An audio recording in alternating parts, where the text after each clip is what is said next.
Primera de Juan, capítulo 4, versículos 1 al 6.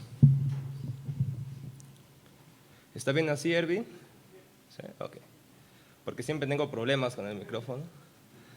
El versículo 1 dice: queridos amigos, no les crean a todos los que afirman hablar de parte del Espíritu.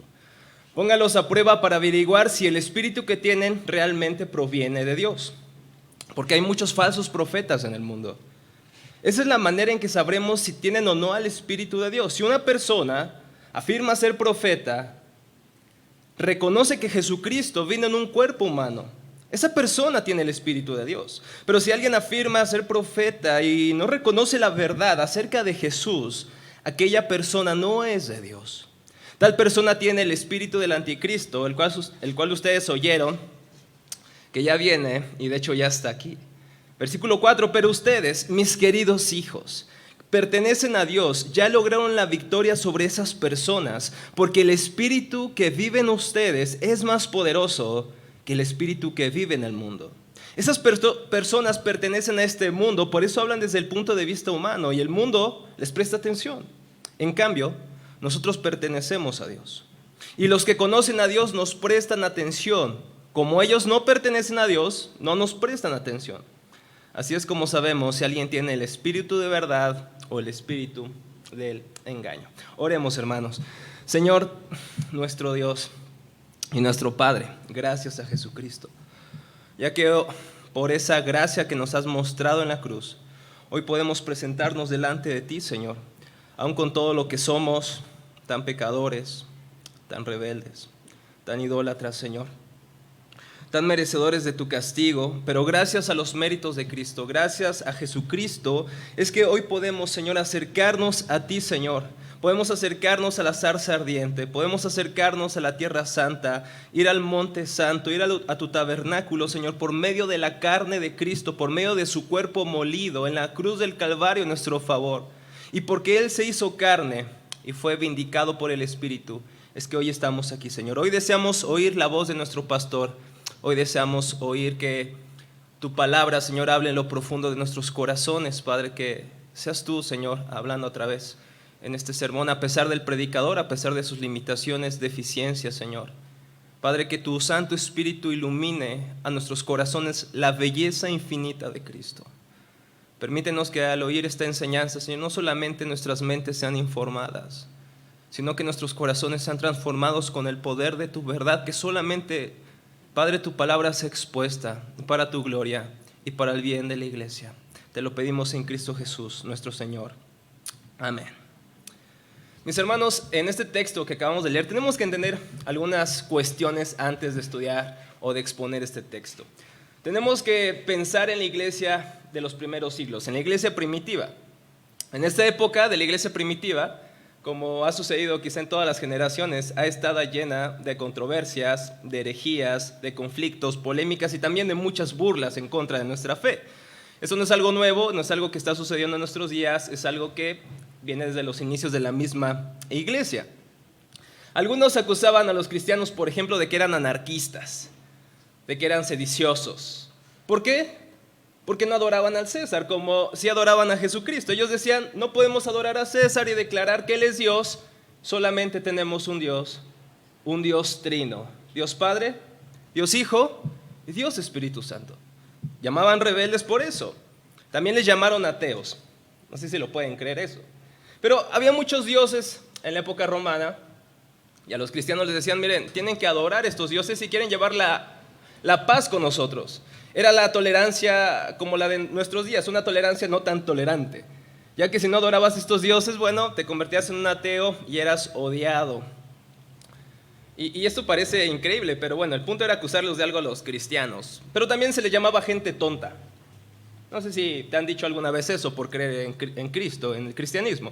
Pero también en ese tiempo se les llamaban gente tonta. Porque ¿cómo iban a creer en un Salvador que salvaba muriendo? Un Mesías que salvaba en una cruz en manos de sus acusadores y enemigos. ¡Qué tontos!, decían ellos. Y bueno, no ha cambiado mucho eso, porque en aquel día decían, ese Mesías tenía que derrocar al Imperio Romano, y más o menos es el clamor mismo de nosotros el día de hoy. Si tuviéramos un mejor presidente, si solamente viniera un buen gobernante, en ese mismo día querían un gobernante así poderoso, imponente. ¿Y qué viene? Viene un nazareno y muere en una cruz. El mensaje del cristianismo, el mensaje del evangelio de que vino Dios, se encarnó, tomó nuestra forma humana y murió por nosotros, era una idea tonta para el mundo griego y para el mundo judío también. De hecho, en Roma se halló un grafito, una representación pictórica del primer siglo, data más o menos del 85 al 95, es del primer siglo de la iglesia. Y en este grafito aparece muy bien lo que se creía de Cristo en aquel tiempo. No sé si, ingeniero, ¿me puedes ayudar con las imágenes? ¿Ya pueden verlas en pantalla? Porque yo no puedo. Sí, okay. Ahí, como pueden ver, es una representación, un dibujo, un arte pictórico ahí. Y aparece un hombre, y la inscripción ahí en griego se puede traducir como lo siguiente: Alexámenos adorando a su Dios. ¿Y cuál es la idea? No sé si puedes poner la otra imagen, amigo, donde se ve mejor. Perfecto. Está Cristo crucificado y Alexámenos le está adorando, ¿no es cierto? Pero aquí Cristo aparece con la cabeza de un asno. Uno de los padres de la iglesia, un escritor importante, Tertuliano, escribió en el segundo siglo, a finales del segundo siglo y a principios del siglo tercero, y él decía que una carga que pesaba sobre los cristianos de ese tiempo era que los demás le acusaban de adorar a un Dios con cabeza de asno. Y no solamente había estas burlas en contra del cristianismo, también había muchas herejías, muchas cosas que se decían en contra del verdadero cristianismo, en contra del verdadero evangelio por parte de algunos grupos religiosos, pero también que de alguna manera mezclaban su filosofía, una rama de la filosofía griega con el cristianismo, incluso con el sincretismo del Medio Oriente, con las artes mágicas y demás, y surgían todo este tipo de herejías, pero especialmente la iglesia, en todo su cuerpo de doctrinas, era atacado en un frente principal: la cabeza. Yo les pregunto, hermanos, ¿quién es la cabeza de la iglesia? Cristo. Cristo es la cabeza de la iglesia, y los primeros siglos estuvieron repletos de controversias en contra de Cristo, sobre su naturaleza, sobre su persona. Unos decían, no es Dios. Otros decían, no es humano. Otros decían, era un fantasma. Otros decían, es un hombre empoderado, es un hombre con cierta gracia, pero no es Dios, no es Dios encarnado. Por lo menos, hermanos, 4 siglos de nuestra iglesia estuvieron cargados en contra de Cristo, de diferentes herejías. Y déjame decirte que estas herejías no provenían de afuera. La mayoría de herejías surgían dentro de las mismas iglesias. Por eso es que leíamos semanas antes, primera de Juan, cuando hablaba de que muchos anticristos, muchos aquellos que hablaban en contra de Cristo, ya habían salido de la iglesia. Y salieron de la iglesia para demostrar que ¿qué? Que no eran de quién, de nosotros. Y esto era algo que literalmente estaba ahogando la fe de muchos. Algunos negaban, como dije, su divinidad. Algunos pensaban, y sobre todo estas personas que se enfrentan en la primera carta de Juan, estas personas negaban la divinidad de Cristo. Ellos dijeron que no podía ser Dios, que más bien era una especie de fantasma que poseyó un cuerpo humano. Algunos piensan que Cristo, Dios, vino en el cuerpo de Jesús en su bautismo, y que Jesús, un hombre común y corriente, fue poseído por Cristo, pero en la crucifixión abandonó a ese Jesús.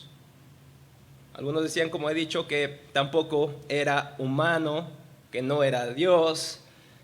Y uno y otros estaban realmente contradiciendo la enseñanza del evangelio. Y por eso es que surge el credo de los apóstoles. ¿Saben qué es ese credo? Que recitamos cada vez que tomamos la Santa Cena. Surgió por la necesidad imperante de que en la iglesia del primer siglo estaban atacando el evangelio desde la misma raíz. Ahora, yo sé que te estás preguntando, ¿esto qué tiene que ver conmigo? Si ya pasó tanto tiempo, ¿por qué recitar el credo de los apóstoles? ¿Por qué no mejor antes de tomar la Santa Cena pues cantamos una canción de Jesús Adrián, ¿no? Algo más moderno, una de Hills, no sé.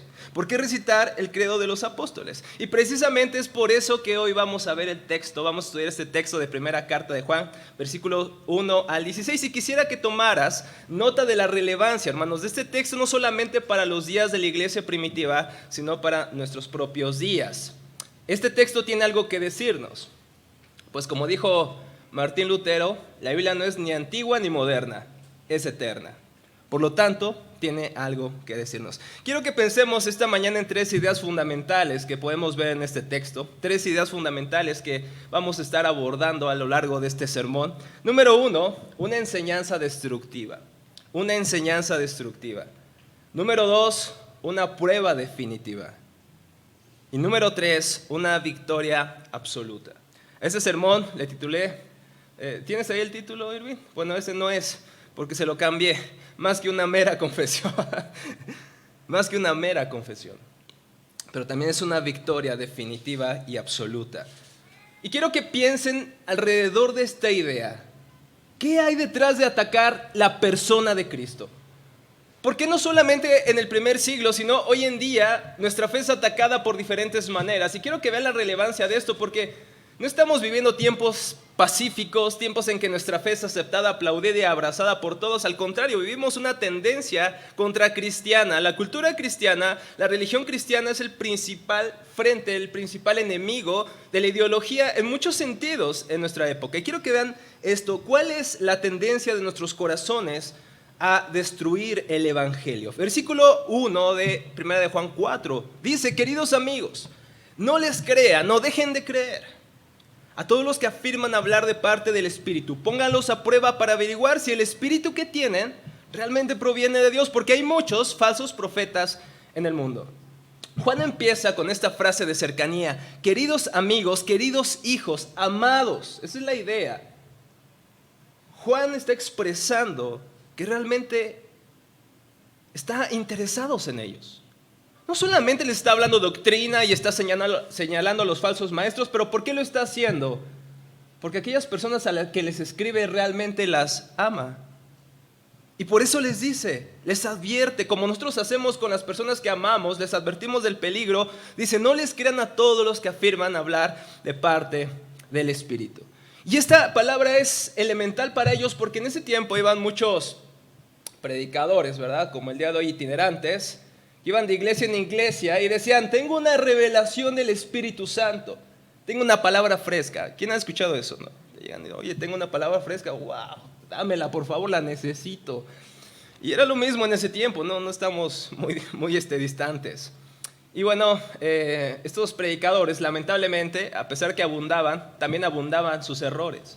Estas personas iban a las iglesias, pedían dinero a las iglesias, les pedían de alguna manera que los siguieran, incluso detestando a los apóstoles. Muchos de ellos eran antagonistas de los apóstoles de Cristo, los verdaderos, y se autoproclamaban apóstoles. Y se autoproclamaban la voz misma de Dios. Iban de iglesia en iglesia y dice Juan, a estas personas pruébenlos en el ácido de la verdad, así como el metalúrgico tiene que pasar los metales por este ácido para ver si son verdaderos. Dice Juan, realmente ustedes deben hacer lo mismo. Y esto es muy importante, pongan a prueba, en otras palabras, verifiquen esta enseñanza, pongan a prueba esta enseñanza porque no solamente la deben de creer por creer o abrazar por abrazar. Y esto es muy importante para nosotros el día de hoy, donde vivimos en un mundo relativista, ¿no es cierto? ¿Qué es ser relativista? Sam tiene la verdad de J.K. Chesterton. Yo creo en C.S. Lewis. Yo creo que sí, el pecado es pecado. Pero yo pienso que no es pecado, realmente es una enfermedad, es algo. Esa es tu verdad, esa es mi verdad. Yo creo en Dios, yo creo en Buda, no hay problema. Si te funciona a ti, está buenísimo, ¿no? Y ese es el mundo en que vivimos, cada quien tiene su verdad, pero algo sucede también. Cuando una persona reclama que tiene la verdad y nosotros le decimos, ¿sabes qué? Creo que deberías revisar esa enseñanza. ¿Qué nos dicen? Retrógrada, intolerante. Digo, brother, te estoy diciendo mi opinión, ese es mi argumento. Que tú lo creas o no, no es mi problema, pero no por eso soy una persona opresiva. Pero es el mundo donde vivimos. Tenemos casi que aceptar, abrazar las verdades de otros según ellos. Ya no podemos diferir con nadie. Esta nueva tolerancia de nuestro mundo, que es realmente absolutismo, es autoritarismo. Ya no podemos decir, no creo en eso. Oye, el cristianismo tiene esta respuesta a la familia, al sexo, al trabajo, a estas áreas. No sé, no, es que el cristianismo es retrógrado. Entonces, bueno, ¿vamos a escuchar o no vamos a escuchar otros frentes? Pero ya no podemos decir nada. Por ejemplo, la exitosa escritora J.K. Rowling, ¿saben de quién me refiero? La escritora de quién, Rock, dilo con pasión. De Harry Potter, muy bien. Y bueno, esta película, bueno, estos libros fueron llevados a la pantalla grande que, por cierto, mi esposa ya me hizo ver. 8 películas, ¿no, amigo? 8 películas. Y bueno, esta escritora, de verdad, tiene mucha aceptación, o tenía mucha aceptación, hasta que escribió lo siguiente.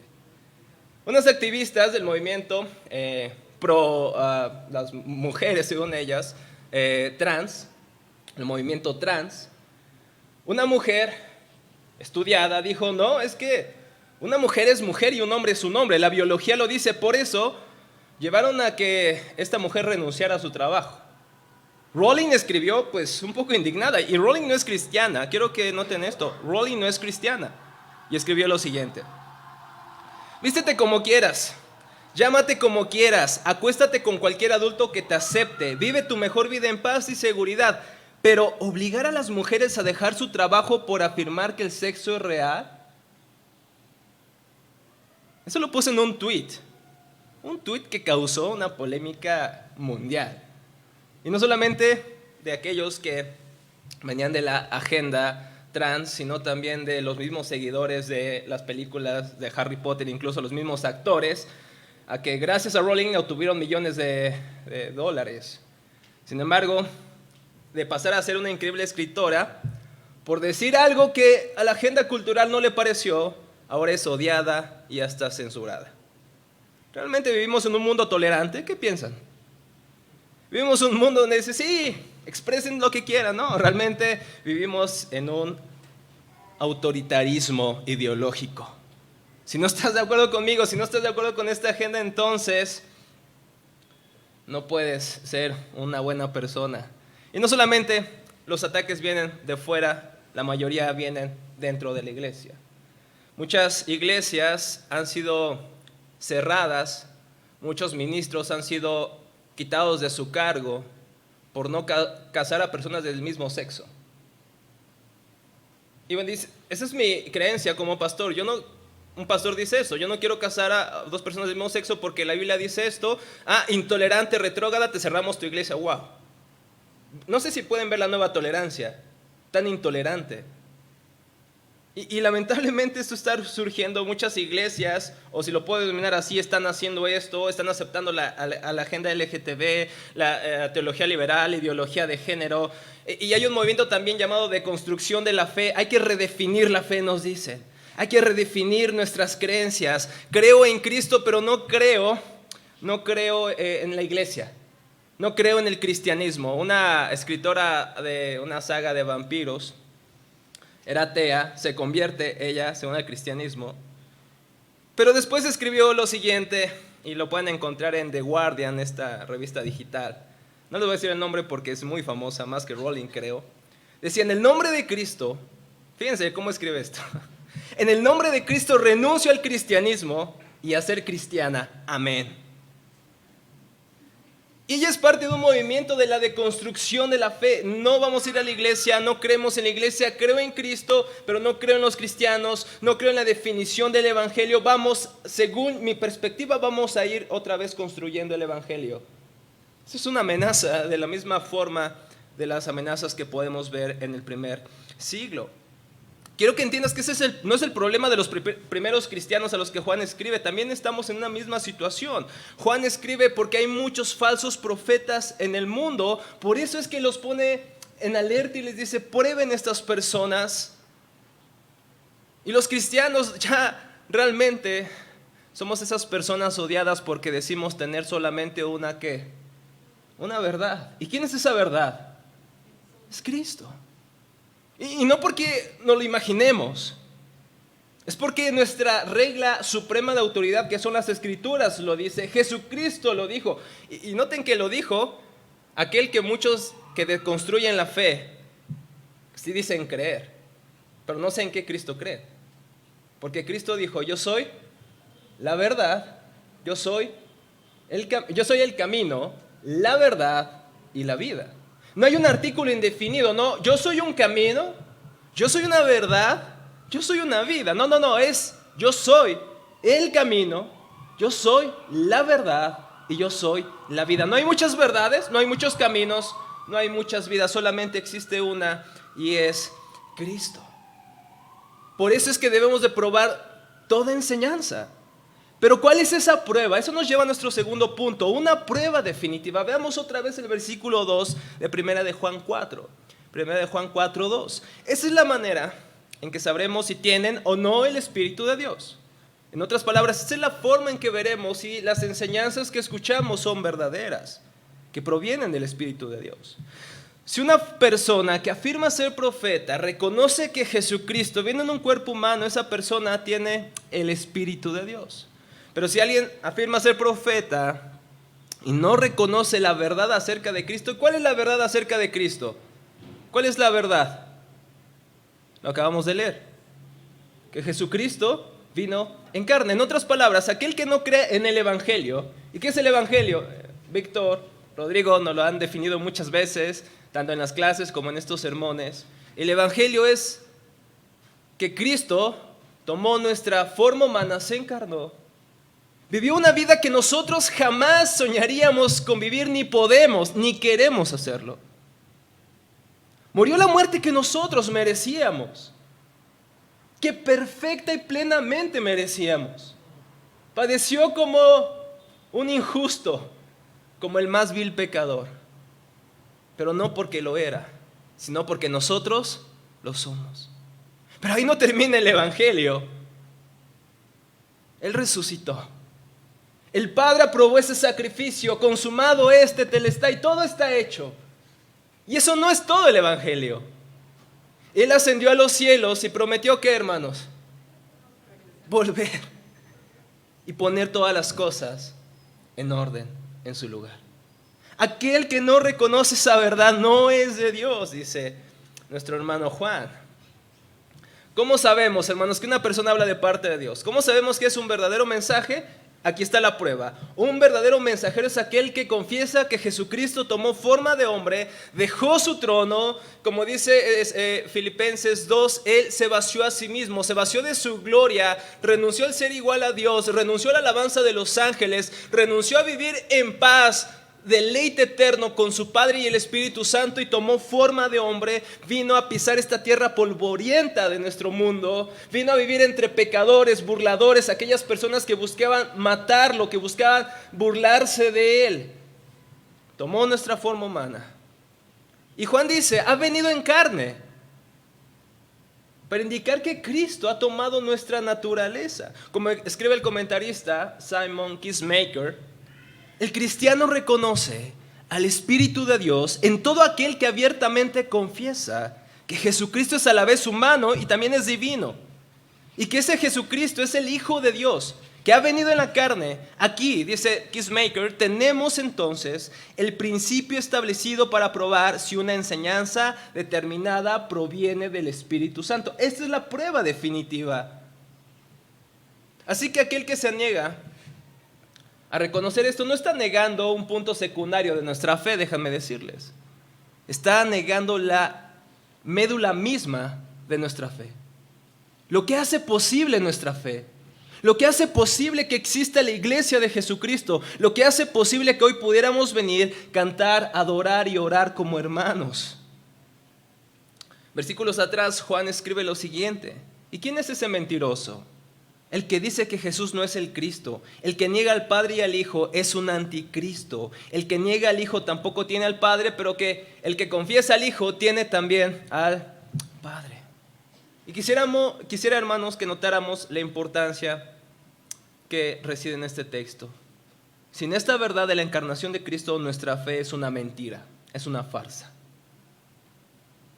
Porque si Él no vino, no se encarnó, tomó nuestro cuerpo, no pudiera pagar por nuestros pecados. No sé si recuerdan esta enseñanza de Rodrigo cuando habló de por qué era necesario, basado en el catecismo de Heidelberg, por qué era necesario que Cristo tomara forma humana para representarnos delante del Padre.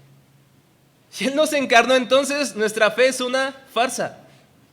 Si Él no vivió, si Él no murió y no resucitó, si no resucitó, entonces vana es nuestra fe. Entonces no es algo secundario, no es algo que digamos podríamos decir es algo que no importa. No podemos titubear en esto, hermanos, no podemos rebajar a Cristo como un maestro moral, ¿no es cierto? Como un gran predicador. Las personas, incluso que no son creyentes, dicen, bueno, yo creo en Cristo, fue un gran maestro. Incluso le preguntas a muchos cristianos, ¿para qué vino a la tierra? Cristo. Muchos te dirán algo como lo que sigue. Para darnos ejemplo de su fe. Para que vamos en paz unos con otros. Peace and love. Para ser mejores personas. Wow. ¿En serio para eso vino Cristo? Si Cristo solamente vino para que seamos como Él, entonces estamos quebrados. ¿Quién puede ser como Cristo? Si solamente Cristo vino a darnos su ejemplo, pero no la capacidad para ser como Él, estamos rotos, estamos quebrados. Nadie puede ser como Cristo. No, más bien, hermanos, la fe cristiana es esto. Porque no podemos ser como Él, es que Él vino a tomar nuestra forma humana para morir por nosotros, precisamente porque no podemos vivir como Él. Y Él vino a pagar nuestra condena. Otros piensan que Cristo vino para mejorar nuestra situación económica, amorosa, familiar, ¿no es cierto? Él vino, dicen algunos, para que seamos buenos padres, buenos esposos, y esta frase ya toma relevancia para mí en estos días. Buenos hermanos, buenos hijos, para tener éxito. Dice, para eso vino Cristo. ¿Cuántos dicen amén, hermanos? ¿No vino para eso Cristo? Bueno, a veces creemos que sí. Y en este sentido Cristo ya no es valorado por lo que Él es, sino por lo que puede darnos. Ahora Cristo ya no es el Señor a quien debemos rendirle nuestras vidas, sino que es como este mago de la lámpara que sirve a nuestros deseos, a nuestra voluntad y tiene que hacer lo que nosotros le digamos. Hoy has visto Jesús como un accesorio más dentro de nuestro cajón de joyería espiritual. Buda, ¿qué más? A ver, hermanos, los horóscopos, ¿qué otra cosa? ¿Cuál? Alá, ¿qué otra cosa? La virgencita, la niña, ¿verdad? ¿Cómo le llaman? La flaquita, o no sé cómo le diga. Ahora Cristo es parte de esa joyería, de ese cajón de nuestra espiritualidad. Cristo ahora es tomado como un amuleto de buena suerte, ¿no es cierto? Para que vibremos altísimo, pues ponemos el Salmo 91 afuera en nuestras Biblias, ahí en nuestra sala, ¿verdad? Pero eso, hermanos, no implica que creamos el Evangelio. Porque todas estas visiones de Cristo no pueden resolver nuestro mayor problema. ¿Y cuál es? Nuestro pecado. Ese es nuestro mayor problema. No es una relación amorosa, no es mejor economía, no es un mejor presidente, no es un mejor vibra. Lo que Cristo vino a salvarnos es de nuestro problema mayor, que es nuestro pecado. Y dice Juan, si alguno dice tener el Espíritu Santo, tiene que creer que Jesucristo vino en carne. Eso es una idea muy importante. ¿Por qué alguien que tenga el Espíritu Santo tiene que reconocer que Cristo vino en carne? Porque solamente el Espíritu Santo nos hace ver que tenemos necesidad de Cristo. Cualquiera puede decir, cualquiera puede confesar con sus labios, sí, Cristo vino en carne, pero solamente aquellos en quienes el Espíritu Santo les revela lo horrible que somos, podemos decir, creo en Jesús. Y no solamente es una confesión doctrinal, no solamente es confesar el credo de los apóstoles, es reconocer en nuestros corazones que realmente lo necesitamos. Solamente aquellos que hemos nacido de nuevo podemos decir, necesito al Cristo encarnado. Cualquiera puede recitar esto, pero solamente aquellos en quienes el Espíritu Santo ha hecho su obra en sus corazones pueden reconocer a Cristo. ¿No es cierto? Sin su obra, jamás reconoceríamos a Cristo. Por eso eres cristiano. Hay una pregunta que yo creo que ya es la pregunta predilecta de Víctor, ¿no? ¿Cuál es la pregunta predilecta de Víctor? ¿Quién quería ser cristiano antes de ser cristiano? ¿Y por qué eres cristiano? Ya deberías memorizar esta pregunta, yo creo que ya escribirla ahí en tu Biblia, no sé. Pero es que nadie Es que íbamos en contra de Dios, es que no deseamos a Dios. Y si hoy podemos reconocer a Cristo, es por la sencilla razón que el Espíritu Santo nos ha hecho nacer de nuevo. El que cree en la encarnación de Cristo no solamente cree en un fundamento doctrinal, cree en la verdad solamente que le puede salvar. Y quizá ha de estar alguien de aquí o no estar viendo a alguien que diga, bueno, la verdad es que eso que dice Rafa está muy elevado. La verdad es que eso es muy fanático. Yo no creo en esas cosas. Realmente yo no soy como esas personas que van los domingos a la iglesia, cantan a Jesús. Dicen esas personas, yo no tengo religión. ¿No es cierto? ¿No te has encontrado con alguien así? Yo huyo de la religión. Yo vivo en un mundo secular, yo soy un secular. Y dicen ellos, yo soy irreligioso. Y déjame decirte algo. No es que seas irreligioso porque has renunciado al cristianismo o reconocer a Cristo, sino que has cambiado de Dios. Como dijo el poeta, novelista y periodista inglés, ¿quién sabe? Chesterton, amén, hermano. Dijo, cuando el hombre deja de adorar a Dios, no es que permanezca sin adorar nada, sino que adora cualquier otra cosa, ¿no es cierto? Aquel que renuncia a Dios, aquel que dice yo quiero darle la espalda a Cristo, no es que deje de adorar algo, sino que inmediatamente nuestros corazones le pasan a dar su lealtad a cualquier otra cosa. El secularismo, esta idea de que un mundo sin Dios es mejor, no es que no adore a ningún Dios, sino que ha renunciado al Dios de las Escrituras para adorar a cualquier otra cosa, como la razón, la ciencia, el mismo ser humano, el amor, por ejemplo. El amor quizá es tu Dios actual. Este deseo de tener una relación sentimental para aliviar la miseria de mi soledad. Puedes renunciar a Cristo, pero al mismo tiempo estar clamando por esa persona que por fin me haga feliz. O quizá puede ser una carrera profesional, puede ser tu estatus económico, un trabajo. Si tan solo tuviera ese trabajo, decimos, si tan solo tuviera ese puesto, aunque pudiera pasar por encima de esas personas, yo lo haría con tal de tener el éxito que deseo. Y es así que, hermanos, que incluso el éxito profesional, una pareja, una relación puede volverse nuestros dioses. Pero déjame decirte algo, aunque estamos dispuestos a dar nuestra vida por estos dioses, porque aunque ya no venimos a la iglesia, ya no hacemos sacrificios como los judíos, ¿verdad? Pero todos los días sacrificamos cosas por esos dioses nuevos. Y déjame decirte algo, esos dioses nuevos no pueden satisfacerte.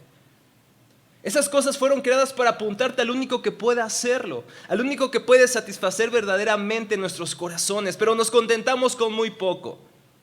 Como dijo el escritor de Narnia, C.S. Lewis, somos criaturas asustadizas que pierden el tiempo con la bebida, el sexo y la ambición cuando se nos está ofreciendo una alegría infinita en el Evangelio. Como un niño ignorante que quiere seguir jugando con el barro en los suburbios porque no puede imaginar lo que significa el ofrecimiento de unas vacaciones junto al mar, nos quedamos contentos con demasiada felicidad. Fin de la cita. Yo te pregunto esta mañana, ¿seguirás adorando estos dioses que realmente no pueden satisfacerte? Que aunque prometen hacerlo una y otra vez, has sacrificado tu tiempo, a tu familia, tu vida misma, tu energía misma, y aún así no te pueden dar lo que tanto buscas. ¿Seguirás confiando en esos dioses esta mañana, esta tarde? ¿O te arrojarás por la fe a aquel, el único que puede saciarte? Aquel que estando saciado completamente y eternamente en la eternidad, deseó tomar tu cuerpo, un cuerpo humano, a eso me refiero, tomar en un sentido nuestras debilidades. Él fue tentado en todo, pero nunca pecó. Él dejó totalmente una vida satisfactoria en la eternidad para que tú, que eres un ser insatisfecho, que no puede ser llenado, no puede ser llenado a plenitud en tu corazón en esta tierra. Él vino para ser abandonado en la cruz por su Padre por un momento a causa de nuestro pecado, para que nosotros jamás fuéramos abandonados por Él y fuéramos satisfechos para siempre. Cristiano, ¿seguirás confiando en tus dioses, en tus ídolos? Porque aunque podamos confesar el credo de los apóstoles todos los días de memoria, si quieren en latín y en griego, aún así tenemos que reconocer que también en nuestros corazones existen estos ídolos. Puede ser nuestros hijos, nuestro ministerio, nuestra inteligencia, nuestros trabajos, nuestra pareja, nuestro matrimonio, cuántas cosas podemos decir. Yo creo en el Cristo encarnado, yo soy un cristiano ortodoxo, yo soy presbiteriano de presbiterianos, de tradición reformada. Yo no soy como esos falsos maestros, porque es muy fácil ver este texto, inmediatamente enfocarse en quiénes, en aquellos que son abiertamente falsos maestros. Pero déjame decirte que no necesitas ser un falso maestro para todos los días con tus acciones negar la encarnación de Cristo. No necesitas ser un falso maestro, no necesitas pertenecer a la agenda LGTB, no necesitas pertenecer a la teología liberal, no, lo que necesitas simplemente es revisar tu corazón día a día y cómo tomas decisiones como si el Cristo encarnado jamás hubiera venido a esta tierra. ¿No es cierto? Podemos pensar en los demás, pero con nuestros actos podemos estar rechazando aquello que nosotros decimos creer. Tenemos que reconocer que estamos rotos y perdidos. Y es por eso que Cristo vino, para lidiar con nuestro problema mayor. Y por último, hermanos, nuestro tercer punto, una victoria absoluta. Versículo 4 de 1 de Juan 4. Pero ustedes, mis queridos hijos, pertenecen a Dios. Ya lograron la victoria sobre esas personas porque el Espíritu vive en ustedes. Es más poderoso que el Espíritu que vive en el mundo. Esas personas pertenecen a este mundo, por eso hablan desde el punto de vista humano y el mundo les presta atención. En cambio, nosotros pertenecemos a Dios y los que conocen a Dios nos prestan atención. Fíjense cómo termina en esta sección Juan. Queridos hijos, amados, ustedes pertenecen a Dios. Sí, viven en un mundo rodeado de falsos maestros. Viven en un mundo rodeado de burladores de su fe.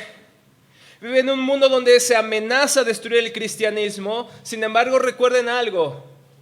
Ustedes pertenecen a Dios. Hoy muchos estamos preocupados por las ideologías, ¿no es cierto? Escribimos en nuestras redes sociales en contra de estas ideologías, escribimos ensayos, tenemos debates y tenemos pláticas con estas personas y estamos tan preocupados como si fuéramos los mesías de este mundo, ¿no es cierto? Queremos convencer a todos. Y es claro, debemos hacer frente a estas personas. Creemos que nuestra fe es una fe lógica, argumentativa, una fe que en vez de estar alejada de la ciencia, de la biología y de otras áreas, el cristianismo está arraigado profundamente en la verdad, porque si es la verdad, entonces debe de ser compatible, lógico. Pero nuestros corazones realmente, por rechazar a Dios, luchamos contra esas verdades. Y está bien, hermanos, que rechacemos eso, que argumentemos eso, hermanos, pero nos haría bien recordar esto. ¿Qué es lo que dice Juan? Ya logramos la victoria, ya hemos vencido. El tiempo que utiliza Pablo para decir ya tenemos la victoria, ya hemos vencido, es un tiempo que nos indica algo que sucedió en el pasado, pero que continúa en el presente. Esa victoria ya obtuvo lugar algún día. Y no fue cuando entraste a Facebook y debatiste con ese ateo, agnóstico, no, ese día no fue la victoria. La victoria tuvo lugar en la cruz del Calvario. Es ahí donde Cristo deshizo los poderes del diablo, es ahí donde Cristo deshizo toda ideología, todo pensamiento que se opone a Dios. Aún más, es ahí donde Cristo terminó con tu problema mayor, que es tu propio pecado. Decía este pensador cristiano, Francis Schaeffer, en medio de tantas ideologías, dice Francis, nos haría bien recordar esto. Cual sea el pensamiento del hombre, cual sea la ideología del hombre, nos haría bien recordar que ese hombre está en el universo de Dios. No importa cuántas ideologías se levanten, no importa cuántos ataques vengan en contra de la iglesia, la victoria está lograda en la cruz del Calvario. Esa es la promesa del Evangelio, hermanos, que esa victoria un día será culminada. Y quiero preguntarte, ¿cómo esto afecta a tu fe? ¿Eso qué tiene que ver contigo esta mañana? Quiero que pienses en esto. Este texto, ¿en qué sentido provoca que yo me arroje al Evangelio, que yo descanse en el Evangelio, hermanos? Porque si entendemos que en Cristo tenemos la victoria y que aún se levanten los maestros que se levanten, los falsos maestros, estas ideologías, aún así, hermanos, si Él ya venció, no importa lo que venga. No importa las amenazas en contra de nuestra fe, no importa las ideologías que buscan desacreditarnos, no importa los falsos maestros que tanto abundan, no importa el liberalismo y el progresismo en el sentido de que no debemos poner nuestra esperanza en exterminarlo, porque un día Cristo vendrá por segunda vez y pondrá por fin todo en orden. Todo esto, hermanos, será puesto en orden. Luchemos, esforcémonos por nuestra fe. Contendamos ardientemente por nuestra fe, como dice Judas, pero descansemos en la victoria que Cristo ya obtuvo en la cruz. Y Él vendrá por segunda vez, hermanos. Él quitará todo dolor, toda enfermedad. No más muerte, no más decepción, no más desilusión, no más pecado, no más idolatría. Juan escribe, en los próximos sermones veremos ese texto. Pues todo hijo de Dios vence a este mundo de maldad y logramos esa victoria por medio de nuestra fe. ¿Cuál fe, hermanos? ¿Cuál fe? Creo en Dios Padre Todopoderoso. Creo, Creador del cielo y de la tierra. Y creo en Jesucristo, su único Hijo. ¿Qué sigue? Nuestro Señor, que fue concebido por obra y gracia del Espíritu Santo, nació de la Virgen María, padeció bajo el poder de Poncio Pilato, fue crucificado, muerto y sepultado, descendió a los infiernos, al tercer día resucitó de entre los muertos, subió al cielo y ahora ¿qué está haciendo? Está sentado a la diestra de Dios. ¿Y qué está haciendo sentado? ¿Está cruzado de brazos? ¿Está intercediendo por quiénes? Por nosotros. En este momento Cristo no está cruzado de brazos. Está intercediendo por esta predicación imperfecta. Está intercediendo por nuestra adoración imperfecta. Está intercediendo por nuestro corazón imperfecto delante del Padre. Si hoy podemos tener confianza, es porque Él sigue intercediendo por nosotros. Y desde ahí, hermanos, Él vendrá a juzgar a los vivos y a los muertos. Y eso es algo terrible si no eres cristiano, déjame decirte. Atérrate por esto. Deberías pensar en tu salvación y en tu vida eterna. Ven a Cristo nuevamente. No rehúses ir a aquel que se hizo carne. Hoy es la oportunidad que confíes en Cristo, que digas: mis ídolos no me han podido cumplir lo que tanto deseo. Recuerda que vino uno y el único que puede satisfacerte para siempre y transformar tu mayor problema, que es tu propio corazón. Y cristiano, esta frase de que Él vendrá a juzgar a los vivos y a los muertos debe de llenarnos esperanza, gozo y alegría, hermanos. Porque eso significa que si Él viene, nosotros seremos transformados para siempre. Y tu pecado con el que tanto luchas, la idolatría que tanto tienes, un día despertarás a la realidad gloriosa de que no existirá más eso. Imagínate ese día, donde puedes estar de pie delante de Cristo y le puedas decir con todo tu corazón, con toda tu mente: te amo, sin pecado, sin más idolatría, sin más estorbos. Él vendrá a juzgar a los vivos y a los muertos. ¿Y por qué es nuestra esperanza? Porque Él nos juzgará, y el Señor nos juzgará no viendo nuestras obras, no viendo nuestra idolatría. ¿Quién verá en nosotros, hermanos? Aquel que se hizo carne. Y por último, creo en el Espíritu Santo, la Santa Iglesia Universal, la comunión de los santos, el perdón de los pecados, la resurrección de la carne y la vida perdurable. Amén. Esa es nuestra fe. Y esa fe ha vencido al mundo. Que el Señor ponga otra vez en nuestro corazón la esperanza del Evangelio esta mañana. Señor, te damos muchas gracias, Padre, por tu hermosa palabra, Señor. Aquí está tu iglesia delante de ti, Señor.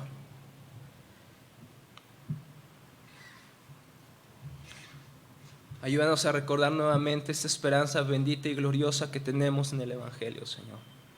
Solamente tú conoces la condición de nuestros corazones, tú sabes cuáles son nuestras luchas, tú sabes cuáles son nuestros temores, tú sabes cuáles son nuestros ídolos, Señor. Padre, y aquí no estamos delante de ti confiando, Señor, en que hemos cumplido la ley o que podemos presentarnos porque somos personas perfectamente obedientes, Señor. Descansamos en la realidad gloriosa del Evangelio. Te damos muchas gracias por eso, Señor. Porque existe algo mucho más grande de lo que podamos imaginar. Nuestra fe es gloriosa porque tú eres glorioso. Nuestra fe es salvadora porque tú eres un Salvador. Y nuestra fe es victoriosa porque tú has vencido para siempre al mundo, al diablo y nuestro pecado, Señor. A ti sea la gloria por los siglos de los siglos. Amén.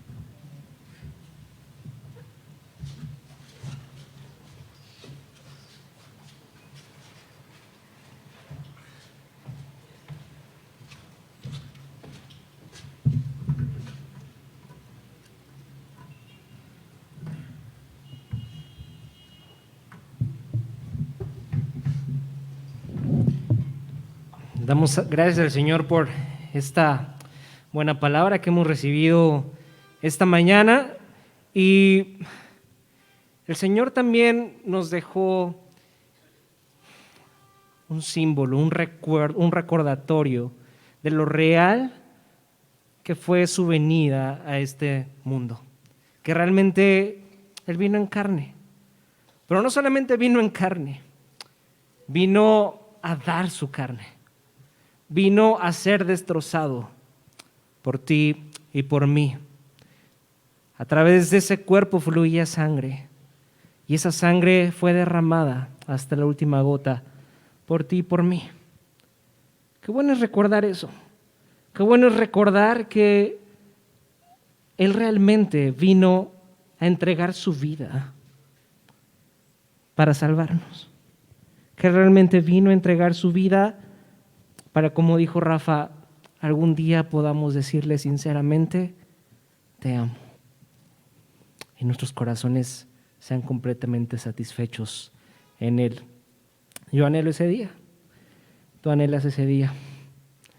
Y el día de hoy recordamos la cena que tuvo el Señor con sus discípulos, donde partió pan y bebió vino y les dijo, tomen de este pan y beban de esta copa hasta que vuelva.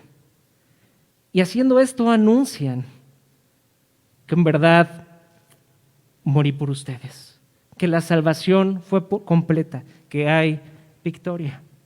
Entonces, esta mañana tenemos de nuevo la oportunidad de volver a venir a la mesa del Señor. Si el día de hoy te das cuenta de tu necesidad de esta salvación, de la condición real de tu corazón, hoy es un buen día para venir a la mesa del Señor. Si te has dado cuenta de la condición real del pecado que hay en tu corazón, y si te has dado cuenta de que necesitas ser salvado de esa condición, ven a la mesa. No tardes, no tengas miedo, no tengas pena. El Señor conoce la condición real de tu corazón, tal cual la conoce, que Él tuvo que venir en carne para morir por ti. Dice la primera carta a los Corintios, versículo 11, versículo 23. Pues yo les transmito lo que recibí del Señor mismo la noche en que fue traicionado. El Señor Jesús tomó pan y dio gracias a Dios por ese pan, y luego lo partió en trozos y dijo, este es mi cuerpo, el cual es entregado por ustedes. Hagan esto en memoria de mí. De la misma manera tomó en sus manos la copa de vino después de la cena y dijo, esta copa es el nuevo pacto entre Dios y su pueblo, un acuerdo confirmado con mi sangre. Hagan esto en memoria de mí todas las veces que la beban. Pues cada vez que comen este pan y beben de esta copa, anuncian la muerte del Señor hasta que Él vuelva. Por lo tanto, cualquiera que coma de ese pan o beba de esa copa del Señor en forma indigna, es culpable de pecar contra el cuerpo y la sangre del Señor. Por esta razón, cada uno debería examinarse a sí mismo antes de comer el pan y beber de la copa. Pues si alguno come el pan y bebe de la copa sin honrar el cuerpo de Cristo, come y bebe el juicio de Dios sobre sí mismo. Entonces, cada domingo les recordamos lo que significa tomar esta copa y tomar este pan de manera indigna. No significa que ya no hay pecado en ti. Si eso fuera, entonces nadie podría ser digno de venir a la mesa del Señor. Tomar la comunión de manera indigna es no reconocer que necesito de esa carne, de ese cuerpo destruido por mí, que no necesito de esa sangre derramada para limpiar mis pecados. Eso es venir a la mesa del Señor de manera indigna. Si el día de hoy tú necesitas esa carne y de esa sangre, vengamos a la mesa del Señor. Vamos a orar en silencio.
Señor, qué bueno es recordar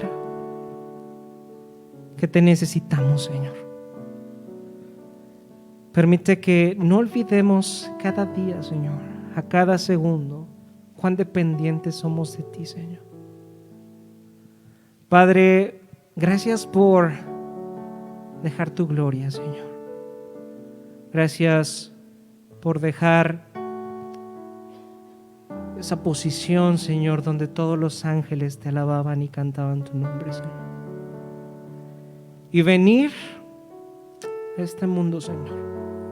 Venir a nuestra miseria, Señor. Venir a nuestra bancarrota espiritual, Señor. Venir a respirar el polvo de esta tierra, Señor. Venir a ser defraudado, venir a ser traicionado. Gracias por amarnos de esta forma, Señor.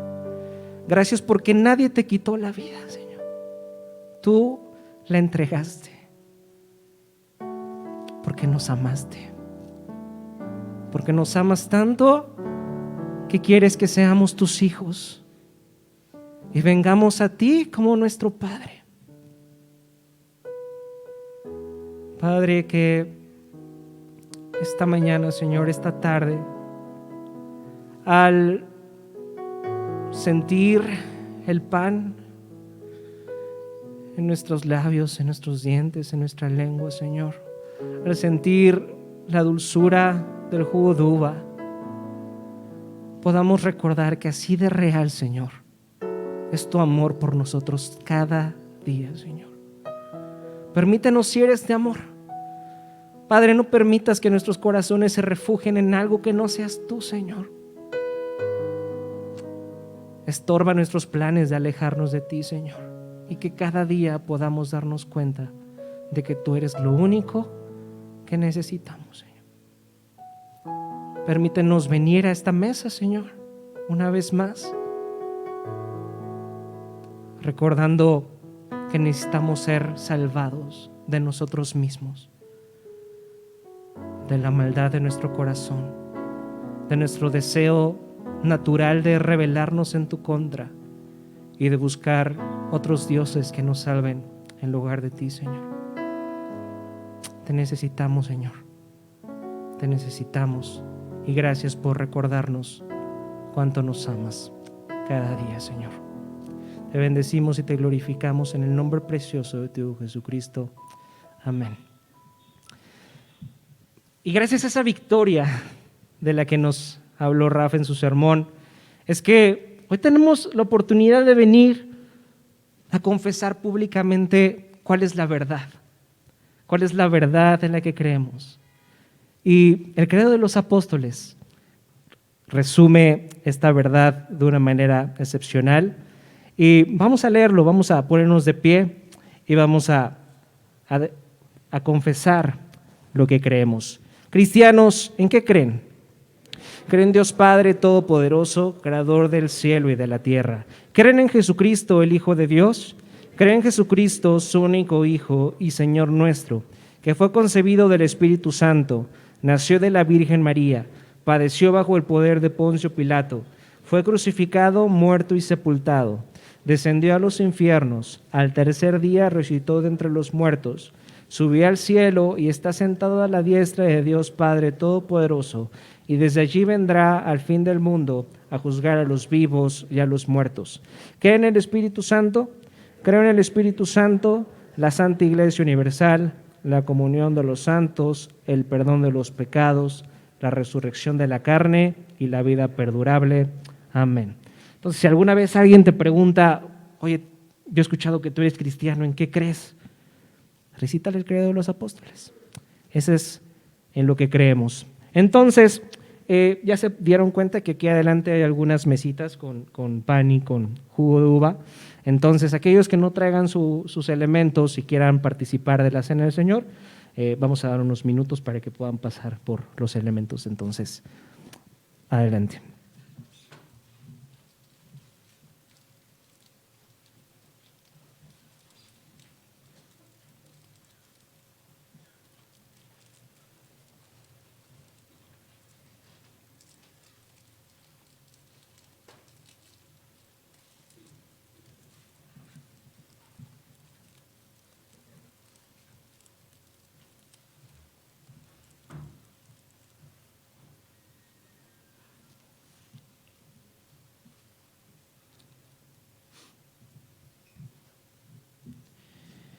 Dice, la noche en que fue traicionado el Señor Jesús, tomó pan y dio gracias a Dios por ese pan.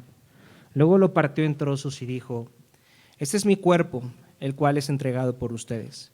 Hagan esto en memoria de mí. Tomemos el pan.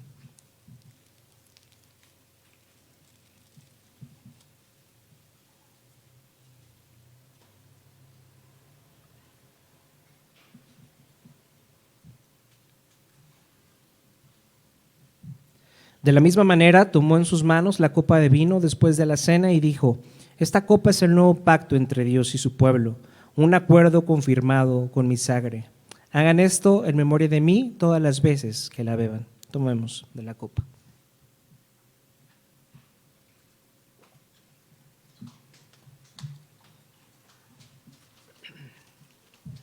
Vamos a orar. Señor, gracias por estos elementos físicos, Señor, que nos recuerdan el amor tan grande que tú nos tienes, Señor. Gracias porque esto nos recuerda el nuevo pacto que fue inaugurado con tu sangre, Señor.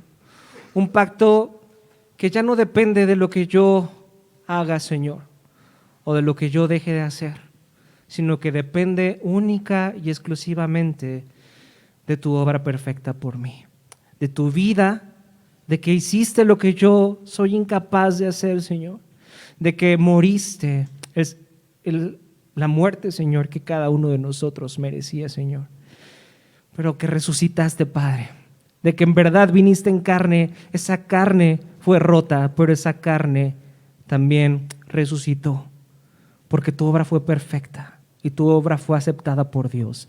Y gracias a ese sacrificio, Señor, hoy nosotros nos podemos presentar sabiendo que somos completamente aceptados. Gracias, gracias por esta salvación tan hermosa, Señor, que tú nos has ofrecido en la persona de Jesús. Te bendecimos y te damos gloria en el nombre precioso de tu Hijo. Amén. Vamos entonces a la alabanza final.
es tu favor, todo está bien.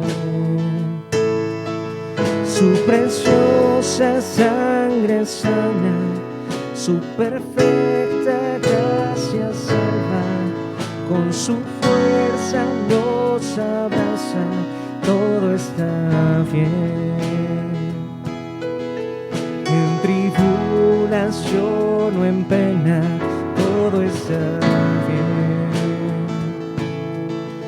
Nuestra salvación es plena, todo está bien.